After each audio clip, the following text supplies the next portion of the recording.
Hi, Billy Earl Amos here with Eastern Shore Politics.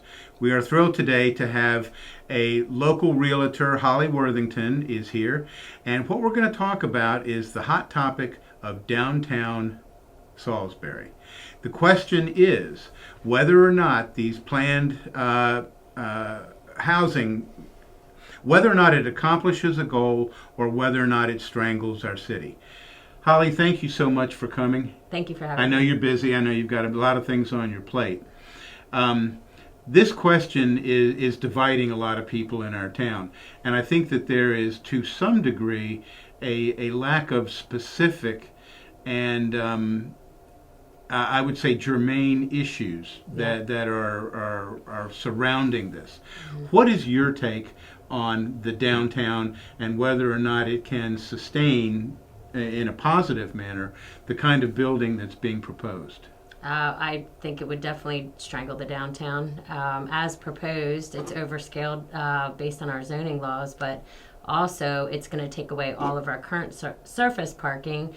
They're going to build a garage at the city's expense, close to $11 million bond, and it's going to leave us with a shortage of about 300 or so spaces in the downtown as it exists. So I feel like as this zoning board had already put a denial on it because of the impact it was going to have on the existing businesses in downtown, and then going to circuit court again and it being turned down, I think we just need to stick with the decisions as they were proposed and made. Right. There has been discussion of the local representatives of this. I think Brad Gillis has taken kind of point on this. But there's other parties involved in this equation, aren't there, that are not necessarily from here? Well, there's a company called Town Center LLC, which Gillis and Gilkerson linked up with on this project. Okay. And they created Salisbury Town Center LLC. Right. And so the proposal certainly has a lot of local flavor to it, absolutely. But it also has people who don't live or work here. How do you view that kind of influence? Well, I can tell you that we're in a historic district, and we have beautiful buildings in our downtown. And I think proposing a project with vinyl siding, one that's overscaled in an area where, there's beautiful historically registered buildings is, it's going to kind of cheapen our downtown, I think. Yeah, I've heard that said.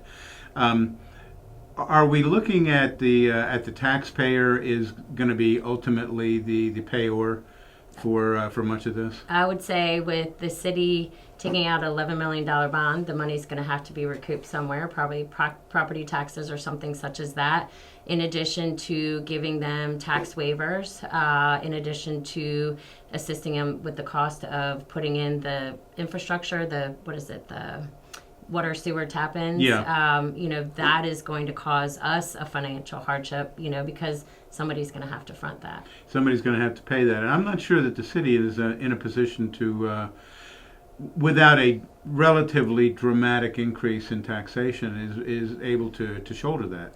Well, and I actually attended a meeting where the mayor had spoke, and they ran some numbers, and it's going to be a deficit every year with them putting in that parking garage. They're not going to recoup that money. Wow. Okay. So the reason, if you're on the other side of this, the reason for doing this is what?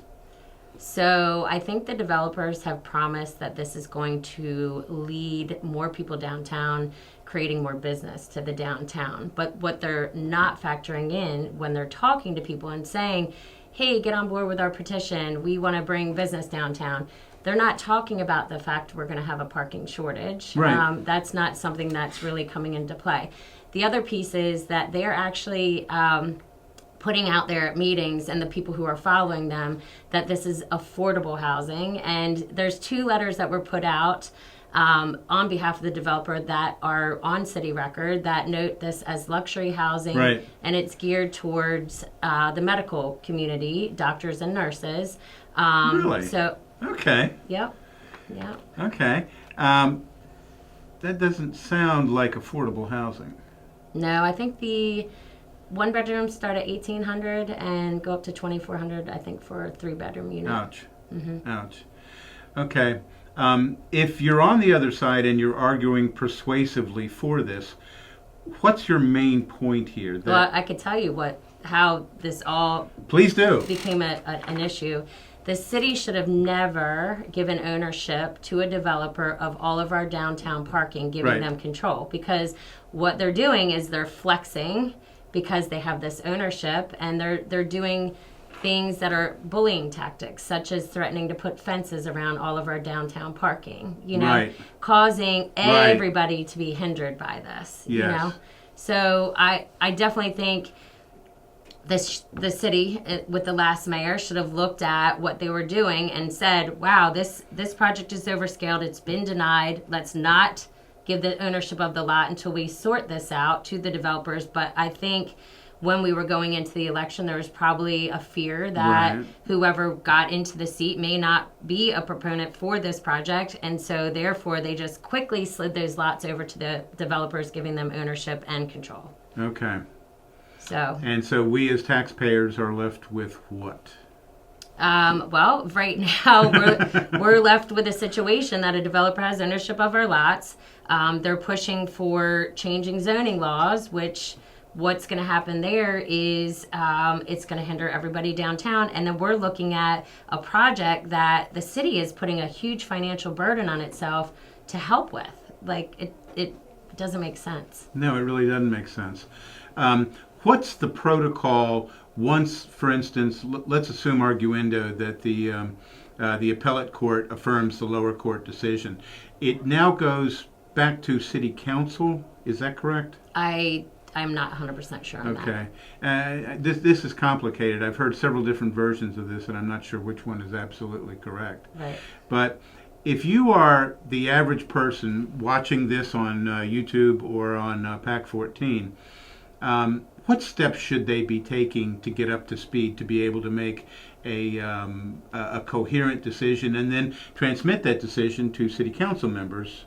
Well, I think they need to look on the past ruling and why the past ruling was denied. Why are we going to go against rulings that our own city made, and then try to get a different outcome? They're proposing the same exact development. So why would something change in the decision, right? The people have changed who are making those decisions, but why should they be able to take this back to the drawing board and get another person or another set of people to look at it and say yes Right. or no? So I think what they're doing is, they're going to go try to get the zoning laws changed so they can resubmit this plan. But even when they resubmit the plan, it's still the same plan that was already Same impacting plan. us. So it doesn't make sense. No, it doesn't. Holly, thank you so much for coming over today. I know Thank you've you. got a million things on your plate. Thank you. This is Billy Earl on Eastern Shore Politics, and we're talking about downtown Salisbury. We live here, we work here, we have friends, we have members of our family who operate small businesses here. This is important. So get involved. Thank you. Namaste. See you on down the road, partner. Thank you.